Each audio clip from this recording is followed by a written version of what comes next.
తిరుపతి నుంచి శ్రీను గారు వారి సందేహాన్ని పంపారు. గురువు గారు, రోజు మొత్తంలో భగవంతుని ధ్యానం చేయడానికి ఏ సమయం అనువైన సమయం? సూర్యోదయానికంటే పూర్వం ఉత్తమోత్తమం. బ్రాహ్మీ ముహూర్త సమయంలో భగవంతుడిని స్మరిస్తే ప్రయోజనం చేకూరుతుంది. అలాగే ఇందాక చెప్పుకున్నటువంటి సమాధానంలో మరికొంత మిగిలి ఉన్నది. అందరూ పొందే ప్రయత్నం చేయకూడదు, సాధించే ప్రయత్నం చేయకూడదు అని చెప్పడంలో కుల మత వర్గ విచక్షణ అనేది మనం స్వీకరించకూడదు. స్వీకరించవలసిన నియమం సాహసం కలిగి ఉన్నాడా లేడా అనేది మాత్రమే. సాహసం, నియమం పట్ల అనురక్తి, ఆసక్తి, అధ్యయన ఆసక్తి ఇవి కలవారు ఎవరైనా చేయవచ్చు, కానీ ఇవి కలగడం చాలా కష్టం.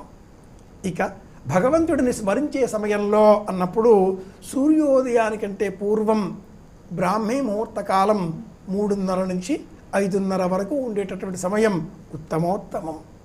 తదుపరి అపరాహ్న సమయం 12 గంటల నుంచి 2 గంటల వరకు. తదుపరి సాయంత్రం 4:30 నుంచి 7 వరకు. ఈ సమయాలలో భగవంతుడిని మనం స్మరించిన ఎడల అన్ని విధాలుగా ప్రయోజనం కలుగుతుంది. ఈ సమయాలు కాకుండా ఇందాక చెప్పుకున్న ఆ ప్రశ్నకు సమాధానంగానే తాత్కాలికంగా ప్రయోజనం చేకూరాలి, అతి వేగంగా ప్రయోజనం లభించాలి, షార్ట్ కట్ మెథడ్స్ ఏవైనా ఉన్నాయా అని అన్వేషించేటటువంటి వారు ఈ సమయాలలో రాహుకాలాలలో దీపాలు వెలిగిస్తారు. మంగళవారం 3:30 నుంచి 4, సోమవారం ఉదయం 7 నుంచి 9 వరకు, 9:30 వరకు, 8-9 వరకు, అలాగే ఆదివారం సాయంత్రం 4:30 నుంచి 6 వరకు. ఇలా సమయాలను నిర్ణయించుకొని ఆయా సమయాలలో సాధించే ప్రయత్నం చేస్తూ ఉంటారు. అర్ధరాత్రి కూడా సాధించే ప్రయత్నాలు చేస్తూ ఉంటారు. ఇవన్నీ విషమ సమయాలు అంటుంది శాస్త్రం.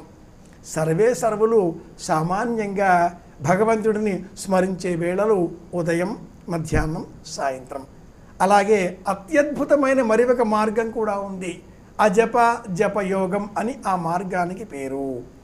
ఒక రోజులో 1440 నిమిషాలు ఉంటాయి కనుక ఎల్లప్పుడూ మనసులో శ్రీమాత్రే నమః, ఓం రామాయ నమః, ఓం గణపతయే నమః, ఎవరిని మీరు నమ్ముతారో ఆ దైవనామాన్ని మనస్సులో నిరంతరం జపం చేస్తూ ఉండాలి. తీరిక వేళ అంటూ లేకుండా ఉంటుంది.